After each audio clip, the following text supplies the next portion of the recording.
వీటికి పేమెంట్ ఇస్తారా సార్ అన్నాడు. ఏంటి మీకు ఇవ్వట్లేదా అని. అయ్యో మాకంటే శాలరీ అండి ఏంటి, నాకు అదే మరి నా పని ఇది కదా.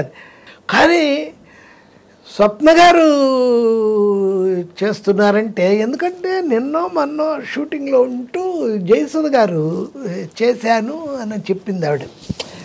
మీరు జయసుధ గారితో ఫుల్గా చూశాను. ఆవిడ చాలా కంఫర్టబుల్ అయిన ఇంటర్వ్యూ అది.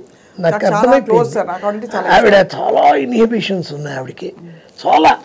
అలాంటిది ఎంత ప్లెజెంట్గా మీతో ఎంత హాయిగా ఉండిందో. జయసుధ గారు అంటే నాకు చాలా అభిమానం సార్.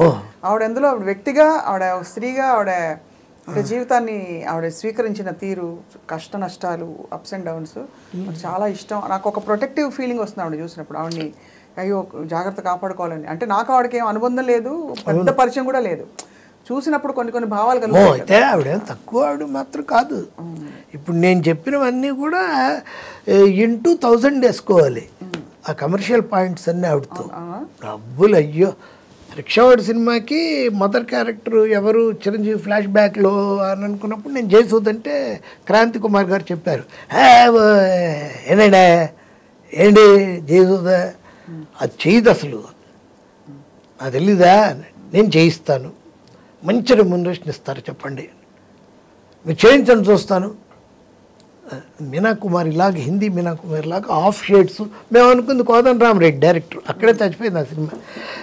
ఆఫ్ షేడ్స్ లైట్ అలా పెట్టి చెయ్యాలని చెప్పి వెళ్ళి వీడికి నేనే చెప్పాను, ఏమండి ఇలా అయితే నేను ఎందుకు చేయాలి ఏంటి, 15 లక్షలు ఇప్పిస్తాను అబ్బా 5 రోజులు.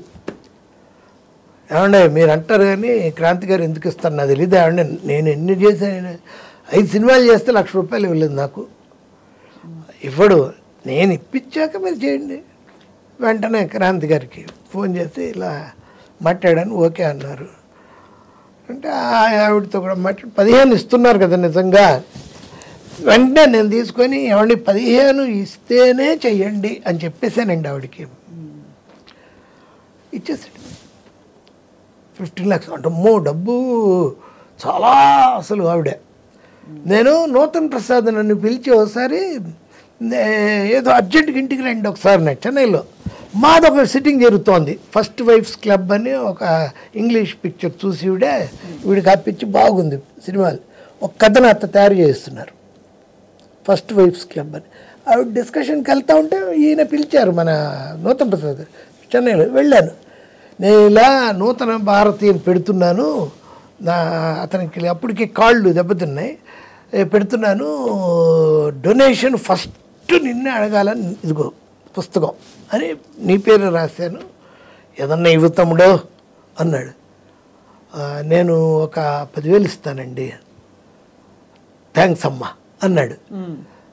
వెంటనే నేను కారు ఎక్కి ఆవిడ ఇంటికి వెళ్ళకుండా మళ్ళీ ఇంటికి వెళ్ళి ₹10,000 డబ్బు తీసుకొచ్చి ఈయనకి ఇచ్చేసి, ఎందుకంటే మళ్ళీ మనం మిస్ అవుతామండి, ఆలోచనలు 2-3 వచ్చేస్తాయి నాకు, ఎంత ఇవ్వాలి ఎందుకు ఇవ్వాలి ఏంటి అని చెప్పి అందుకు ఇచ్చేస్తున్నాను, ఇచ్చేసాను.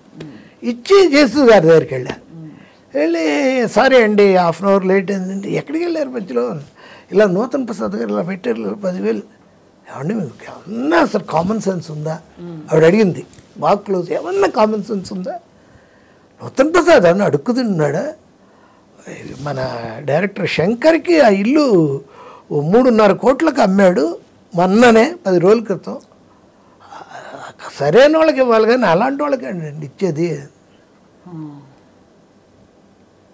అంటే అడిగాడు. నేను తర్వాత ఫూల్ అయ్యానని, నిజమే కదా, అంత వాడికి ఇవ్వడం ఏంటి, మనమే తప్పు చేసేవే అనిపించింది మనసులో బాగా. ఇంకా అన్నారు ఆవిడ 2-3 మాటలు, మీరు అలా ఇవ్వకూడదు అంటే ఆఖరికి నేనే జోకేసా, అంటే ఇప్పుడు ఆయనకి ఇవ్వకూడదు మీకు ఇవ్వాలంటారా ఏంటి అని. వాళ్ళు బాగా చూసుకునేవాళ్ళు అన్నప్పుడు, భార్యాభర్త ఇద్దరు కూడా వాళ్ళ ఇంట్లో ఆ ఈవినింగ్స్ సవేరా పూల్ సైడ్ కూర్చోవడం, రాత్రి 9ంటికి వెళ్తే అప్పుడు వాళ్ళకి అప్పుడేగా తెల్లారేది, అప్పుడే వాళ్ళు నిద్రపోయి లేచి స్నానం చేసి వస్తారు రాత్రి 9ంటికి. బాంబే స్టైల్ లైఫ్ కదా, మనమేమో వాళ్ళకి చేసి వీళ్ళకి చేసి ఎప్పుడు హోటల్కి వెళ్ళి స్నానం చేసి డ్రెస్ మార్చుకున్నప్పుడు మనం అదే ఆ నాటికి ఏది అదేంటండి రామోజీరావు గారు 1996లో పెట్టారు కదా ఛానల్ ఈటీవీ, దానికి ఫస్ట్ సీరియల్ మాదే, శాంతినికేతన్. గుర్తుంది. డైరెక్టర్ పేరు జయసుధ. అసలు ఆవిడ ఏం చేయలే, డైలాగ్స్ నేను 12 ఎపిసోడ్లు ఏమో ఫస్ట్ టైం రాశాను. జయసుధ గారు అడగబట్టి డబ్బులు ఎంత ఇస్తారని అడిగా. అబ్బాయి టీవీకి డబ్బులు ఏంటండి, భయం ఉందండి, మీరు ఏదన్నా మీకు తెలిసిన వాళ్ళు ఎవరికైనా లవ్ లెటర్ రాసి పెట్టమన్నా దానికి కూడా డబ్బులు అడిగే టైపు నేను. Super sir. డబ్బులు లేకుండా ఎలాగో అంటే నాకు ఏడుస్తూ 25,000 ఇచ్చాను. ఇది వెజిటేబుల్స్ కనుక్కోండి, నేను మా ఇంట్లో ఎంత కాస్ట్లీ వెజిటేబుల్స్ మేము కొనమండి, నేను ప్యూర్ వెజిటేరియను. మరీ అన్యాయంగా ఏంటి 25,000 మీకే డబ్బులు ఇవ్వట్లేదు వాళ్ళు ఈటీవీ వాళ్ళు అని. ఏదో వదిలేండి అని. సరే ఆవిడ పేరు జయసుధ, డైరెక్షన్. ఈ అమ్మాయి మన రోహిణి హీరోయిన్. దాంట్లో కొత్తగా ఎంటర్ అయిన వాడు ప్రకాష్ రాజు. రోజు మా ఇంటికి వచ్చేవాడు టచ్ చేసుకొని, దాంట్లో వేషం ఇచ్చామని. ఇవాళ ఎలా సార్ ప్రకాష్ రాజు గారు అంటే టాప్? బిగినింగ్ అది అతనిది. ప్రకాష్ రాజు కాదు అతని పేరు, ప్రకాష్ రే. వస్తూ ఉండేవాడు. వచ్చి జరిగింది వైజాగ్లో షెడ్యూల్, ఊటీలో షెడ్యూల్ చేసాం. సడన్గా వచ్చి, సార్ నాకు బాలచంద్ర సినిమాలో ఛాన్స్ வந்தாச்சு சார், இது கிடைக்கலன்னா ரொம்ப கஷ்டமாயிடும், நீங்களே எப்படியாவது சொல்லி நான் சொல்ல முடியாது அந்த நிதின் கபூர் கிட்ட, அவர் கேட்கவே மாட்டார் సార్, நீங்கள் எப்படியாவது சொல்லுங்க అంటే నా పండ్రా అని చెప్పి ఆ రోజు సిట్టింగ్కి వెళ్ళినప్పుడు రోజు రాత్రులు మాది 9 నుంచి 12 దాకా వెళ్ళినప్పుడు ట్విస్ట్ అని అడిగారు కదా మీరు, ఒక ట్విస్ట్ పెడుతున్నాను ఏంటి అని అంటే, కొడుకు 20 ఏళ్ళు తర్వాత అయిపోయాక ఏదో వస్తాడు, వచ్చినప్పుడు డాడీ ఏమయ్యాడు అని అడుగుతాడు తల్లిని. మీ డాడీని గంగలో కలపాలరా అని మీరు కొండిస్తారు, దానిపైన గుడ్డ కట్టి ఉంటుంది, ఆయన చితాభస్మం లోపల ఉంటుంది, టిల్టప్ చేస్తే గోడ మీద ప్రకాష్ రాజ్ ఫోటో ఉంటుంది. అప్పుడు ఈ క్యారెక్టర్ని మనం ఇంకో టర్న్ మదర్ ఇండియా ఎలా తీసుకోవచ్చు, ఎక్స్ట్రాడనరీ అని. అయితే ఇప్పుడైతే మనకి ప్రకాష్ రాజ్ రేపు చేస్తే ఇంక అక్కర్లేదు అయితే అంటే, అప్పుడు కానీ బాగా అడిగేసి ఉన్నాడు, నన్ను అడిగానని తెలీదు.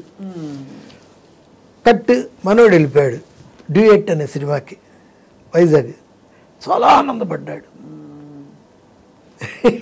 మెయిన్ ఇండస్ట్రీ కరెక్ట్గా ఇవాల్వ్ అవుతున్న గొప్ప ఎరాలో మీరు ఉండడం కూడా అన్ని అంటే అందరు టాప్ ఎవరైతే మూల స్తంభాలు ఉన్నారు ఇండస్ట్రీకి, మరీ ఆ తరము కాదు మరీ ఇప్పుడు తరము కాదు, మధ్యలో ఈ పిల్లర్స్ ఎవరైతే ఉన్నారో వాళ్ళందరితో కలిసి పనిచేసిన ఘనత సార్ మీది. నిజంగా నేను అన్నట్టు ఒక మంచి సిరీస్ మనం దీని మీద డివైస్ చేసి చేయాలి మీ అనుమతితో, అన్ని రకాల అనుమతులతో. నాకు బాగా అన్ని రకాలు కాదు, అదేంటి అలా నేను చెప్పగలను. అందుకే పైగా మీరేమనుకుంటున్నారు కానీ నేను మీరు అసెట్ నాకు అనుకుంటున్నా. ఓహో, మీకు అంత అవును, మీకు అనుభవం పండిపోయారు కదా యాంకరింగ్లో. అసలు ఇంట్లో కూడా మీరు ఒక సోఫా ఎదురుగా కెమెరా లేకపోతే మాట్లాడరేమో. నేను అసలు ఇంట్లో మాట్లాడండి సార్, పాట పాడుకుంటా. అంతే, సూపర్. బాగా ఇష్టం మీకు పాటలు అంటే ఇష్టం సార్. అలాగే మాటలు జీవితాలని చదవడం, తెలుసుకోవడం, చూడడం, అనుకోవడం అవి కూడా ఇష్టం.